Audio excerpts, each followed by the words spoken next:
And for more, we get you back out to the site and say hello to the future Hall of Famer J.J. Watt, offering thoughts here on the tail end of unexpected for many, J.J. This is the 30th team in total defense this season against the top scoring offense. We're expecting to see maybe fireworks again from Indy, and this defense comes to life. What changed? Yeah, you come into today and you're looking at the stats and you're seeing Indianapolis, #1 offense in the NFL, potentially one of the most historic offenses in NFL history. And then you see the Steelers reeling, 30th in a whole bunch of different categories, sitting down there near the bottom.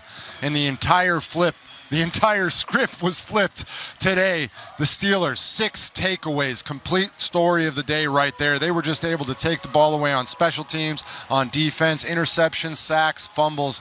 They were able to do it all, put their offense in advantageous positions, and the Colts were never able to recover. You know, there's going to be a lot of good teams trying to figure out this Colts offense down the stretch. This is a blip on the radar. We've already seen them establish themselves as such a potent running attack, but what can other teams on that Colts schedule take away from what Pittsburgh showed them today?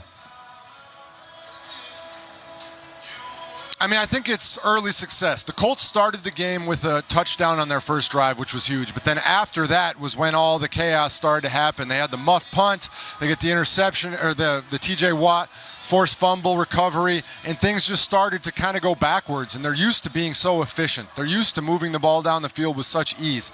But they put their team in some difficult situations and gave the Steelers easier chances to score, which was the most difficult part of the day. All right, take me into the group text here, because I'm sure little brother comes to big brother for some inspiration at times like these when his defense is going like that. What was the conversation with TJ throughout the week, and how much of an exhale do you think this feels like?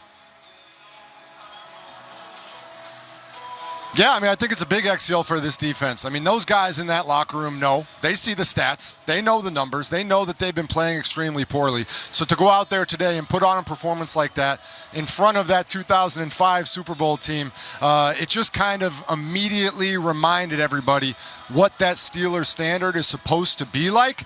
And I think that doing it against the #1 offense who's doing such incredible things was certainly a statement. Now they have to try and carry that forward and continue it. He's J.J. Watt, and he is always one call away. Thank you, J.J.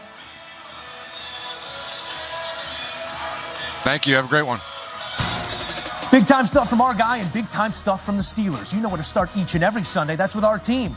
Coach, Matt, JB, and Nate setting the stage each and every Sunday at 12 Eastern. It's the NFL Today on CBS and streaming on Paramount+. All right, a look here at Danny Dimes asking for change after this one. Harassed throughout, this pass rush that couldn't get home, found him plenty of times in this one. Daniel Jones, misstep here against the Pittsburgh Steelers. All right, back in studio with the fellas to offer thoughts on both sides of this one, because, again, unexpected is the word that comes to mind. Dame, this is what we expected preseason for this top-dollar defense. Haven't been getting those performances.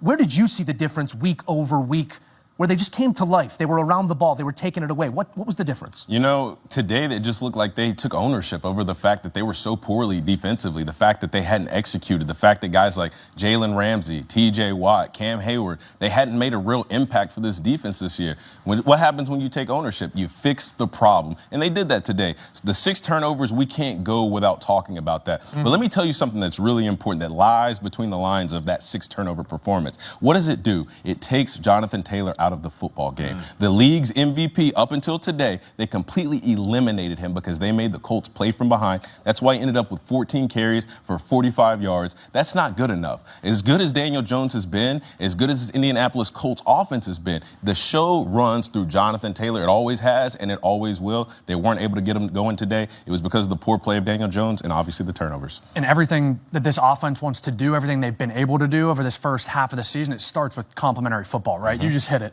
The Colts today, 2.9 yards per carry. We're used to seeing Jonathan Taylor rip off these massive explosive gains behind this offensive line.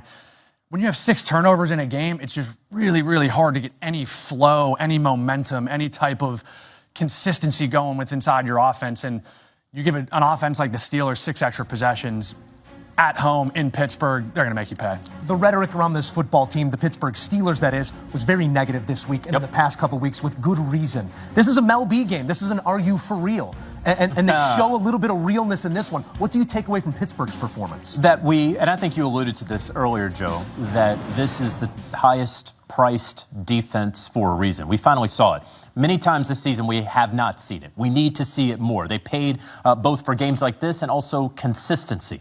So the Pittsburgh Steelers defense is going to need to play like this into December, into January, because we do believe that they're going to be playoff bound.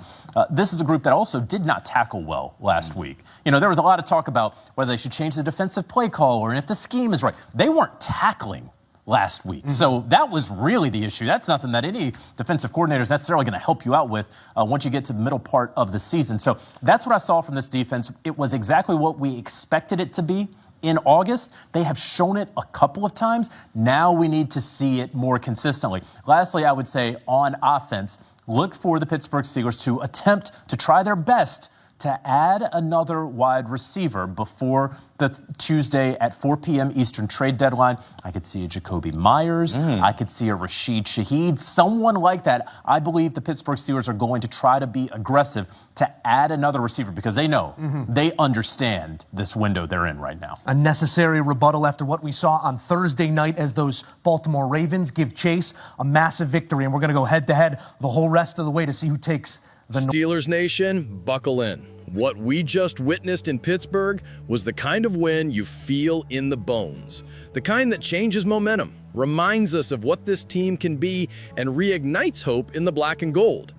The Steelers pulled off a massive upset at home, defeating the Colts 27-20, and yes, it's time to talk about what that means. From the start of the game to the final whistle, from the defense rising up to the offense grinding it out, this was a performance that speaks volumes. Let's dive in. From the opening moments, this game had all the makings of a rough night. The Colts, boasting one of the best offenses in the league, came in confident.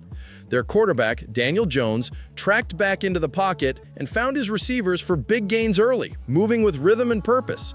And on the first possession, they marched in, 4th and 1 at the 1, and punched it in to go up 7-0. Steelers Nation, we've all been there. Watching the opponent score first, you sense the anxiety creep in. But here's where this night took a turn. Pittsburgh's defense answered the call. On a pivotal drive in the second quarter, the Colts tried their tricks, including a fake punt, and the Steelers' front seven were ready. On that possession, TJ Watt forced a strip sack of Jones, and the ball rolled free, recovered by the Steelers. Suddenly, the momentum flipped. Just like that, the Steelers' offense got the ball in great field position and capitalized. Jaylen Warren punched it in for a rushing touchdown, tying the game. Minutes later, after another takeaway by linebacker Payton Wilson, yes, that Wilson, Rodgers found tight end Pat Freiermuth for a touchdown, and Pittsburgh took control. That surge gave them a 14-7 lead heading into halftime. The defense had held the Colts to nothing in the second quarter, a rare thing for the league's top offense team.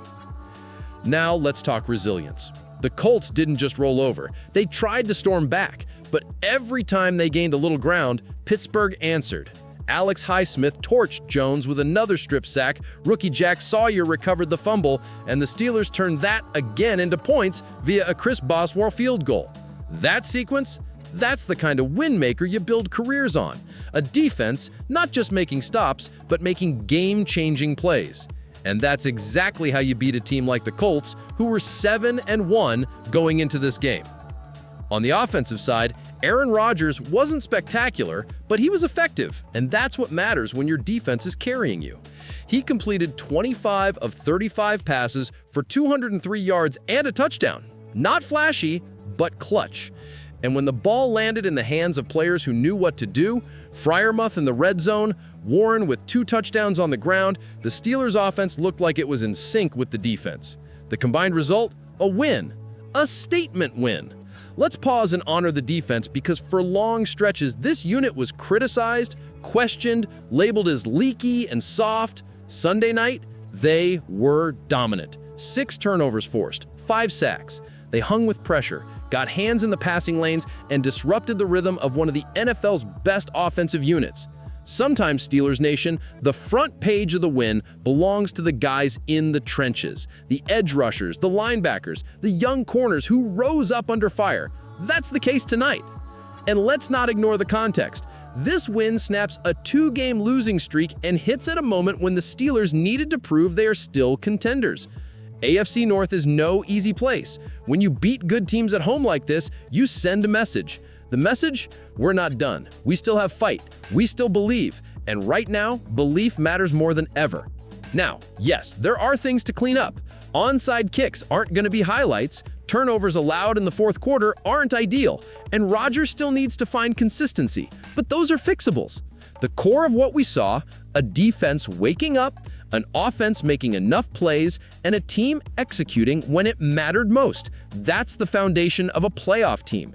And if this group builds on this momentum, there's no reason they can't push deep into the season.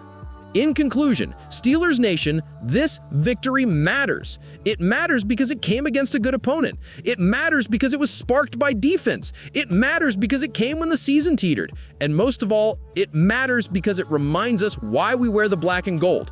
We believe in comebacks. We believe in grit. We believe in winning when the odds are stacked.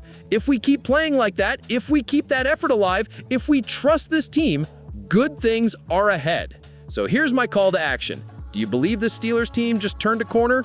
Drop your thoughts down in the comments. What part of the win gave you the most hope? If you're pumped about this performance, hit the like button. And if you're still riding with the Steelers, still believing in the journey, subscribe to Steelers Nation Wire and stay locked in because this season isn't over, not by a long shot. Let's ride this wave together.